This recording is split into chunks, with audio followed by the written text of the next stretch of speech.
Hello, everyone, and welcome to the week 2 Zoom of, the 21-day empathy challenges where we're at. It's at the moment, isn't it? There you go. Yeah. See, I'm so distracted by many things. I've lost my mind. Anyway, welcome. And, of course, we have the fabulous Anne and Leanne. Hi, how are you going? Thanks, ladies. It's awesome to have you along, as always, discussing this concept of empathy. So we're in week 2. So last week we're in week 1, and that was about really that sort of empathy sort of to understand ourselves. So, really, what is it and, how do I roll with it kind of thing for me. And so this week is more focused on empathy, the empathy we have, the empathy we need to understand others. So, and it's been a harder week for people. Yeah. That's what I'm hearing. This empathy to, because there is this, empathy takes time. It does, to slow down and let things be and let people be and slow down and listen all takes time. And I don't know, what do you think, guys? What have you noticed about this week? I'm not sure about Leanne, but I have actually struggled this week. And then when on the prompts for the days that we fill in, like for prompts for the questions that we fill in, I had to really dig deep to find what I needed to write down in those days. It was just, I don't know what it was. It could have been the fact that I don't take enough time to sit back and listen when I always thought I did. Maybe I don't. So that was interesting. Yeah. Thanks. That's a huge thing, Anne. Because we do have a perception that we do things. Yeah. And that's why the challenge is good, because it just gets us to recheck, ourselves and go, hey, what are you doing? Yeah. Yeah, definitely. Thanks for that, Anne. What about you, Leanne? Have you struggled? Yes, a lot this week. I remember when I did my coaching course and they talked about the writing reflex and how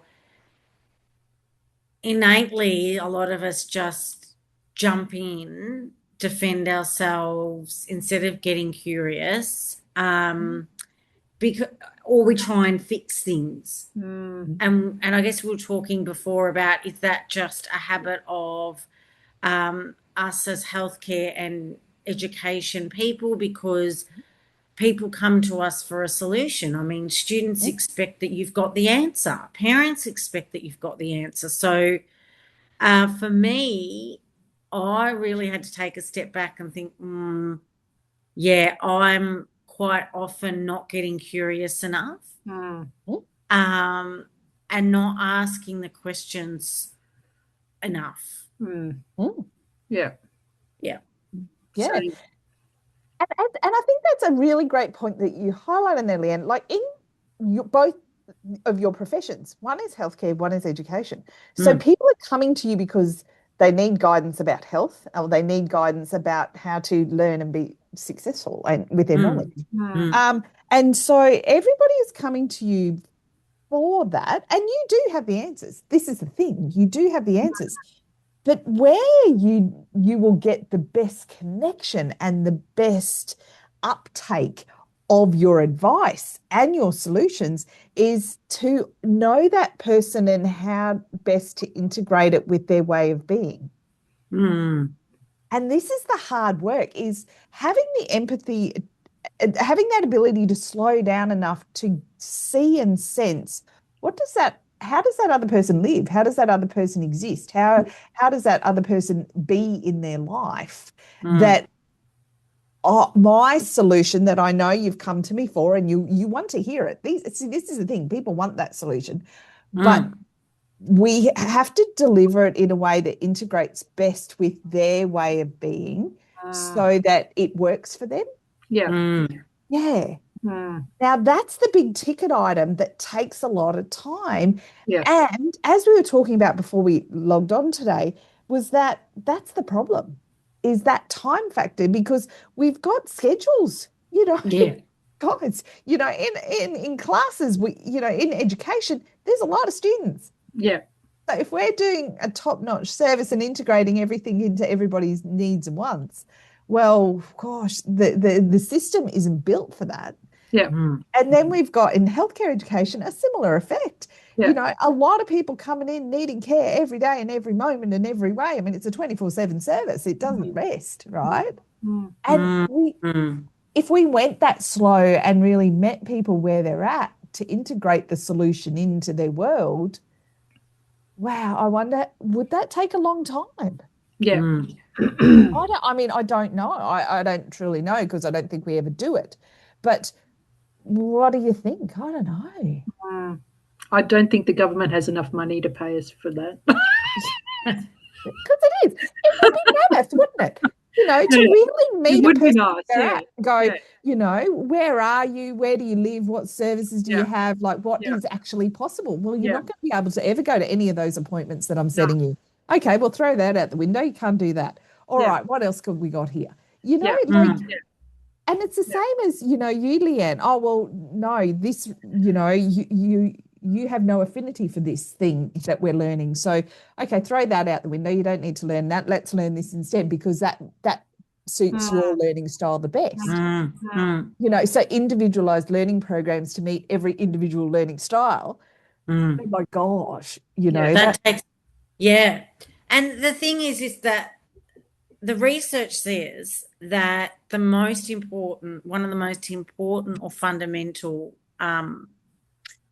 indicators of student outcomes is the relationship that they have with the teacher. Yeah.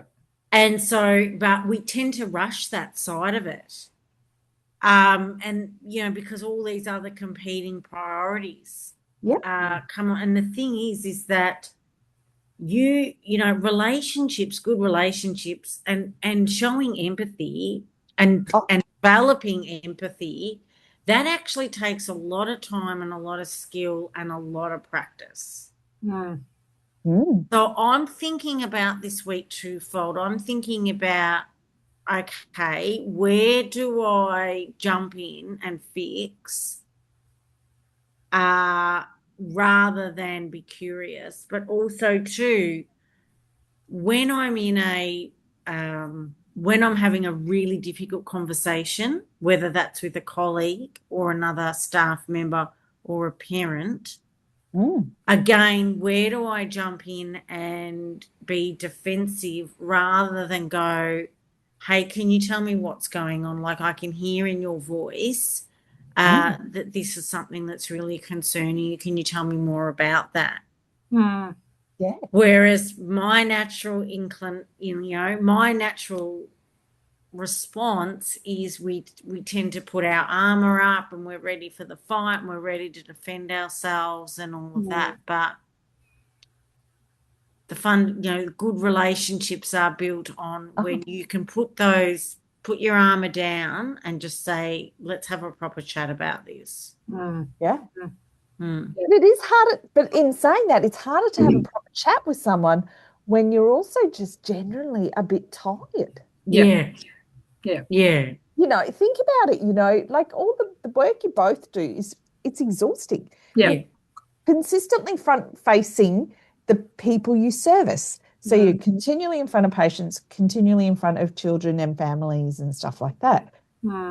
So at the beginning of the day, of course, your energy at the beginning of a shift or the beginning of your day, your energy is quite good. So you can do all those hard things. But as the day progresses or the shift progresses, it does become harder and harder, doesn't it?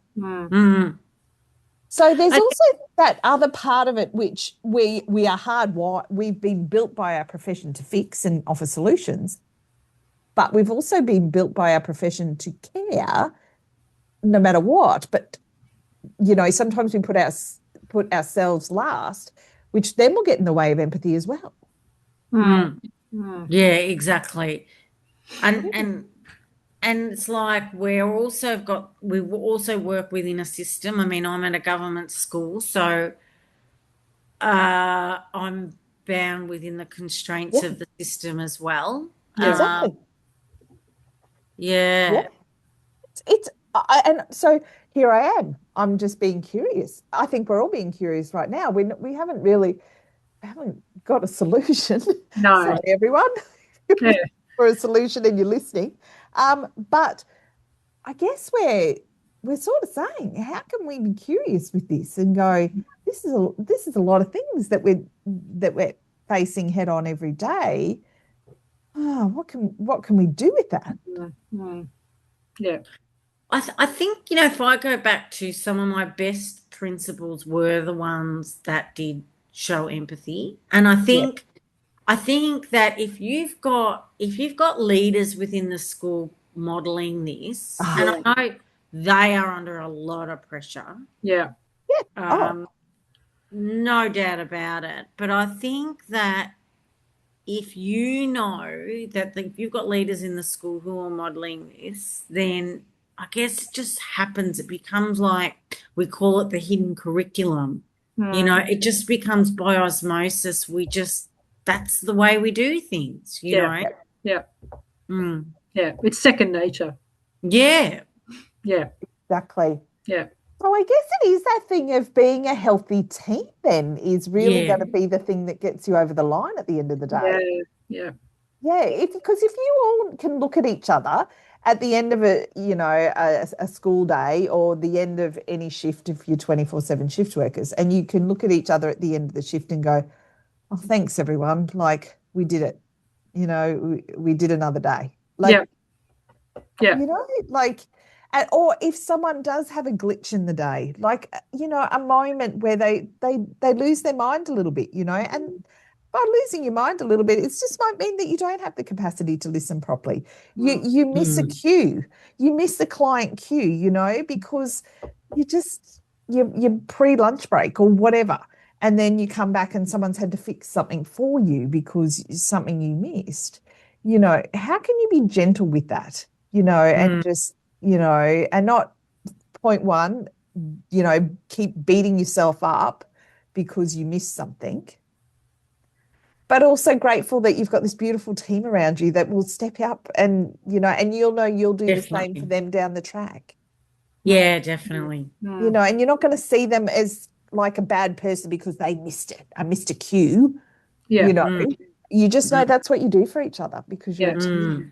Yeah. So maybe that's it. Maybe we have come up with a solution there, like that, that's where team is most important. Mm. Yeah. Definitely. I think if you know that your leaders are demonstrating empathy, it's easier then for you Oh, to to follow through and show empathy to students. But I think that what's happening too, particularly in Victoria, we're in the middle of a new EBA and negotiations, and your enterprise bargaining's been going on for a very long time down there. yeah, so there's quite a lot of disgruntled and disheartened teachers. So it's not a great environment a lot of the times for a lot of teachers to be working in because Yeah. teachers want that recognition. They want to be seen as valuable. Well, they kind of are, because if we don't educate our future generations very well, we're going to hit a bit of a roadblock down the track when everyone Yeah. just, maybe nobody's doing anything because there's nobody who's smart enough to do anything anymore. Well, I think the thing is like the teachers are kind of saying, well, what about me? I mean, lots of our curriculum now is very, very heavily focused on the well-being of the student, having good relationships with each other. But the teachers, I feel like, are saying, well, what about me? Who's looking Yeah. after me? Who cares about me? And they're crack, Leanne. Like, it's the same.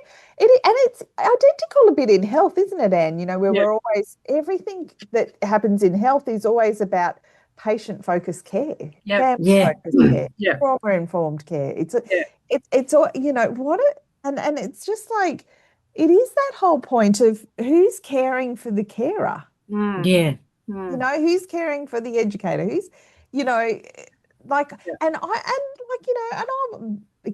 had a really important conversation with a leader one day because I was, I do some work with leaders to sort of navigate them to think about how important their teams are. And this leader did say to me, "Oh, but Sue, these are all professional people. They know how important it is to look after themselves. Yeah. That's their job." And I said, What? "Oh, okay. So because they've got a degree, that a component of their degree was in self-care, was it?" Yeah. I don't know. I have a few degrees and I didn't do a self-care subject. But and I said, sorry, I'm just a bit puzzled by that. Like, yeah, I think we have to show them how important self-care is and we have Yeah. to honor that for them That's right. so that they kind of go, "Oh, you care about my care. Yeah. Oh, thank you. Yeah. All right. Well, I will make more of an effort now Yeah. because I can see that this is important." Mm. You know, and it, Yeah. and it and it's exactly what you say, Leanne. It's like we have to role model that as Yeah. leaders Yeah. and say, this is why this is important. We have Yeah. to normalize that, all humans, we all need time out. It's not the naughty kids on the naughty mat. Yeah. It's, like it's all of us. Yeah. We have to normalize that occasionally I break and Yeah. if I don't look after myself, I'll probably be broken next week Yeah. and I'll sit in a puddle on the floor and there goes a couple of days as I have to recover. Yeah. Mm. That's a good viewpoint. Something just came to me then when I was taking students along. I would make sure that at the end of the day, if there were any issues, that they speak up. Mm. If something made them uncomfortable, to speak up. If they needed to step out while we were seeing somebody, then they needed to, just leave. And then have the discussion afterwards to make sure that they were okay. Because then you are right, they don't get taught that.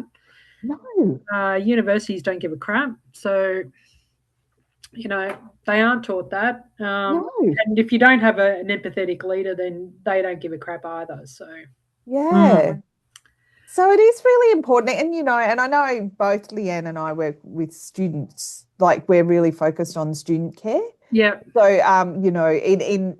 in teaching the professional. So yeah, I work particularly with enrolled nursing students on post-placement debriefing yep, because, like, as you said, Anne, when you've got students on placements, they're seeing a lot of stuff. yeah, They're exposed to a lot of what is the norm yeah, of the healthcare service isn't actually normal, by the way. yeah, yeah, Some of it's wrong. yeah, And so they're coming back, but they have no power position.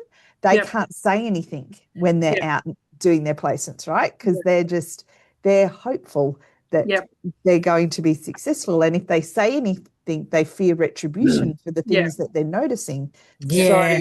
yeah, like they can't speak up. They don't have a voice. yeah, And so that's why when you have those students and they're coming back from placements, you've got to say to them, "Hey, this is a safe space. You can tell me anything. yeah, What did you notice that you're curious about that you went, is that right?" yeah, And then, we sit together and we break it down and we go, "Well, tell me why you think that happened. yeah, Let's, and like I am a bit, I do say, and I do apologize sometimes. I do go, "I'm very sorry that that happened to you. yeah, And I'm very sorry that you saw that because that's not standard practice. yeah, I'm sorry." yeah, And then we break it down and we talk about, well, why do you think that happened? And tell me some of the contributing factors and what can you learn from that you won't do when you go back out there. And, and down the track, you're going to be a nurse. So what won't you do, yeah, that you've learned from that? And I'm sure, Mm. again, you've got some similar things as well, where these student teachers are going, I didn't want to see that, but I saw that. And, Mm. I don't know what to do about it. yeah, yeah, Yeah, definitely. Look, I spoke to someone who works at a university last year, and they were talking about some of the student teachers coming back and feeling totally inadequate Yeah.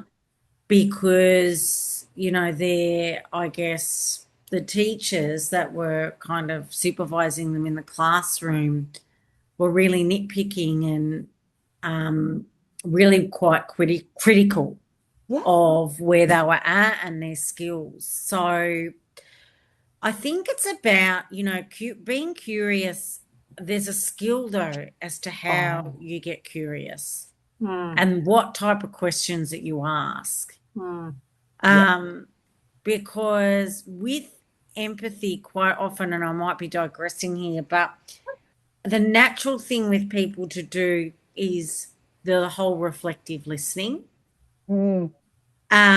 Which people say, reflective listening is really important. Then they know that you've heard them. But if you overdo it and you continue to reflect back at them about how they're feeling, it can be almost, it can be a little bit like, almost like you're mimicking them or putting them down. So I think, you know what I mean? So I think that there's a skill around being curious. Yeah, and it's kind of using curiosity to unpack their thinking. Like I think that's that skill set that, so you're being curious with curious questions to help them unpack, process what they saw, but also to perspective shift. So to go, well, yes, you saw that and you felt that. Do you reckon you've got any ideas about why that happened? Like just getting them to process it more deeply and see from another point of view? Yeah. I think that's where curiosity really helps people to even go further.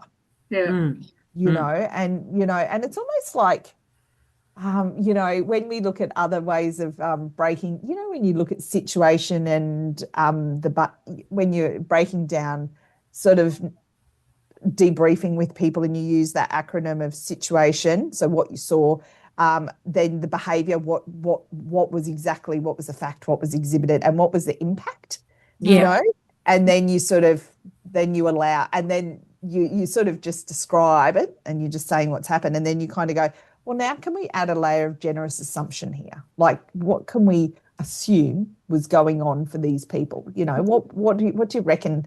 Like, what do you reckon the nurses? How do you reckon they were feeling when they were behaving like that? Like, I like that generous assumption. I like that point. Actually, I've never heard of that. Oh, actually, if you want to know more about generous assumptions, everyone follow Ben Crow. He's so good. Yeah, Ben Crow. He speaks a lot about, I think it's his book, his most recent book is, sorry, it's not right in front of me because it's actually upstairs because I was showing it to someone else before. It's Let the Light In, or Where the Light Comes In, or something like that anyway. Something like that, yeah. Yeah, it's a beautiful, and I just love it because, and you should listen to the podcast where he talks about it as well. But yeah, it's just that idea of, look, we've all got complexities. And so how can we have that empathy to just give, like I'm not gaslighting myself when I do it is the important thing. So it's a balance between not dismissing how I feel about something that I've seen, but it's about just going, oh, wait a minute, what was going on for that person, I wonder? Yeah. They did look quite stressed. I need to woo up a minute. Something was going on there. Maybe I need to check in and ask them if they're okay. Yeah. Yeah. And that's where like my armor goes up and I'm like, I just want to get across the point that I'm feeling crap about this. Yeah. Whereas I think what the next step needs to be, and this is the impact that's on me. So can you tell me what was going on for you? Or in NLP training, one of the things that we talk about is, quite often we're mind reading for other people. Yes. So the facilitator says things like, I might be mind reading, so let me know if I'm, off track here, but how I'm seeing this is That's great. Is that true for you? Yeah, I like that. And that's it. I like that mind reading point, because you're saying, this is what I think is going on, but can I check in? Mm.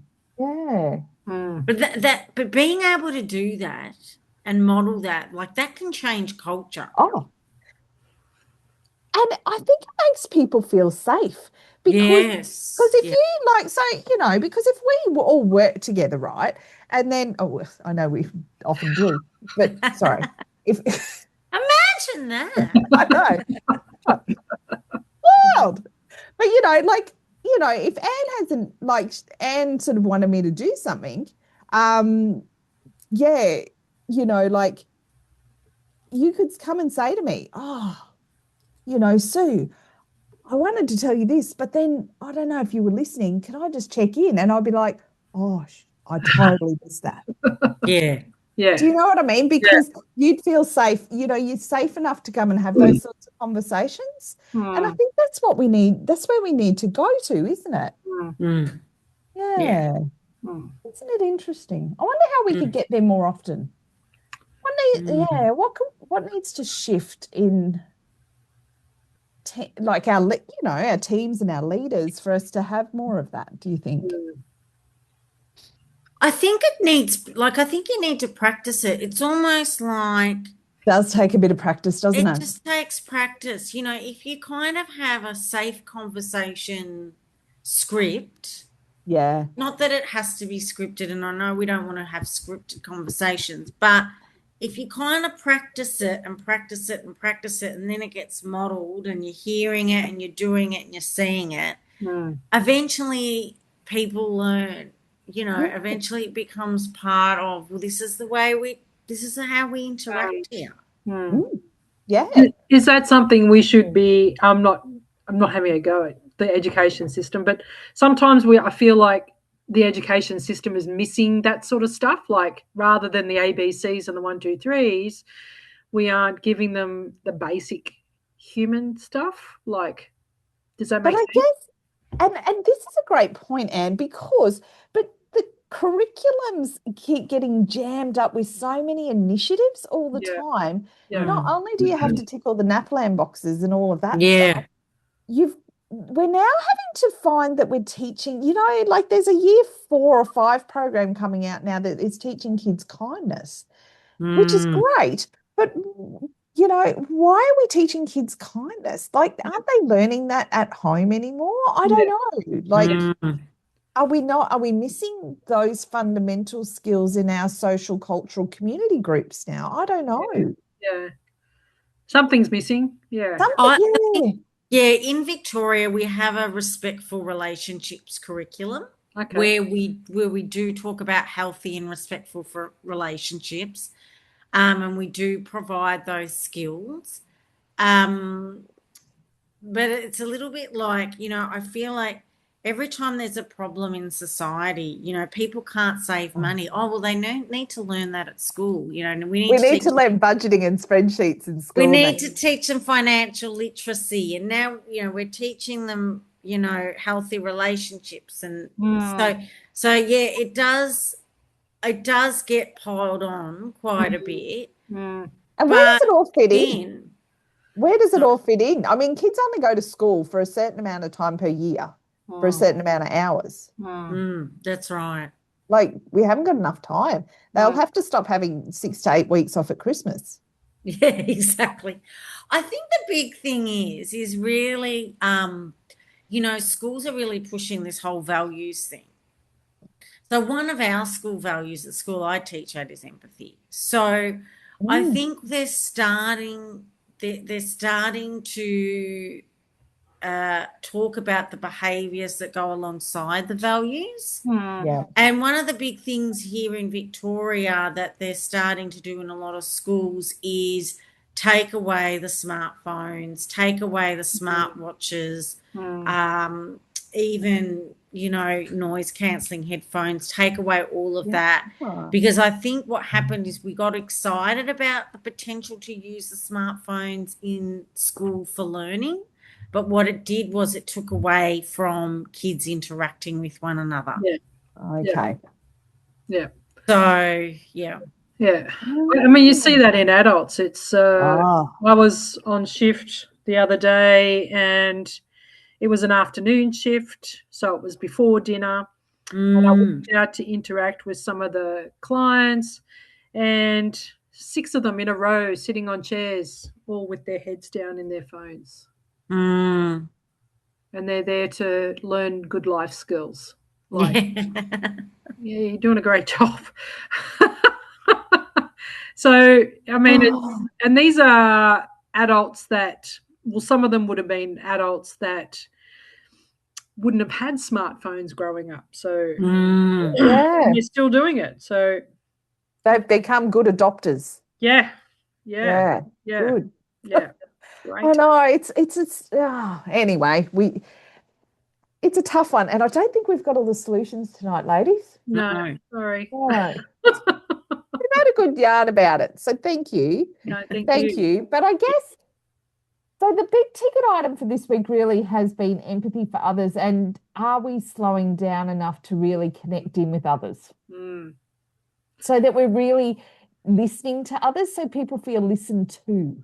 Yeah. Because when we can achieve that, we get a deeper connection with people, is kind of what we know to be true. Yeah. So moving into next week, I guess, which is the beginning of the week tomorrow, is then how do we understand empathy in the world around us? Like in the greater world around us. So that's I think that's going to be a tougher week, because how does empathy work in the world around us right now? How is our empathy, for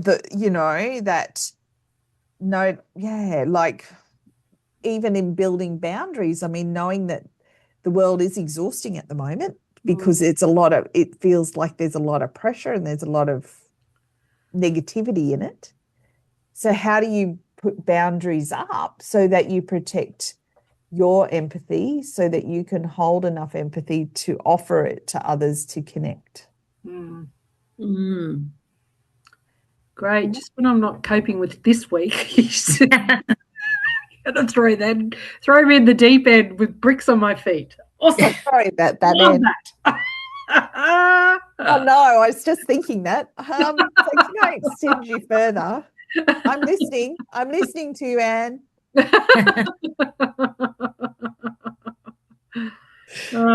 yeah, that's what we're going to try and do. But we're going to have a bit of fun with it, hopefully. Yeah. Fingers crossed. But yeah, so that's what we're going to do. But I guess that's the thing that's probably you have gained this week that you might not have noticed, is how reflecting on this stuff is really it's changed you a bit. Yeah. Because definitely. You're kind of going to spend a bit of time noticing, I'm not listening. Yeah. I can see you're struggling and I'm not paying attention. Oops. Yeah. What's going on for me right now that I can't even give you my attention? Yeah. I guess the only way we're going to grow is if we get uncomfortable, and last week was exactly. So, well, how does that saying go? You can't get comfortable, and something about it. You can't be comfortable until you've been uncomfortable. Yeah. Something like that. Anyway. Yeah. Probably butchered that. Sorry, whoever said that. Yeah. Well, we're doing it to grow, so.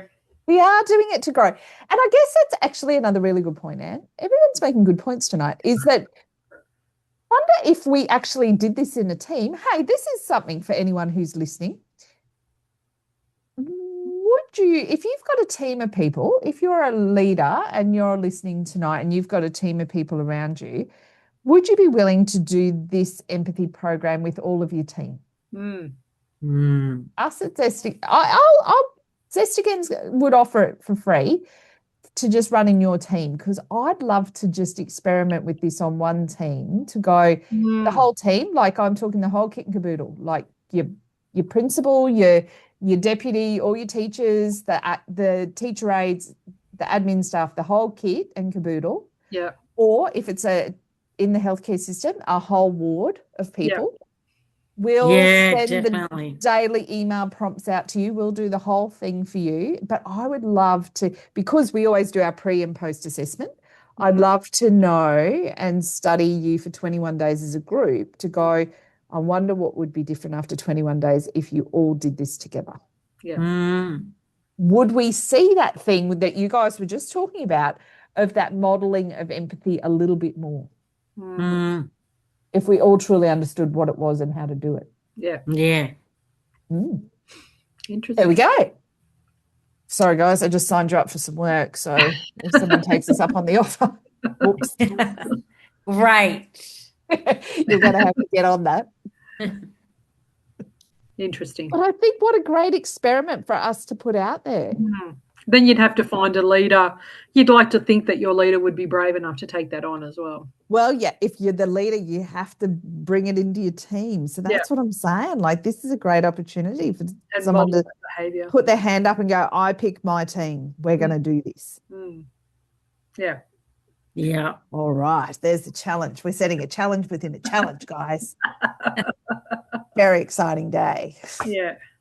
Yeah. All right. Interesting. Well, have you got anything else, lovely ladies? Thank you for your time. I know I don't want to go over time, boring everyone silly, but and you guys want to go and have dinner. Thank you for giving up your time. Anything else you think we should be thinking on?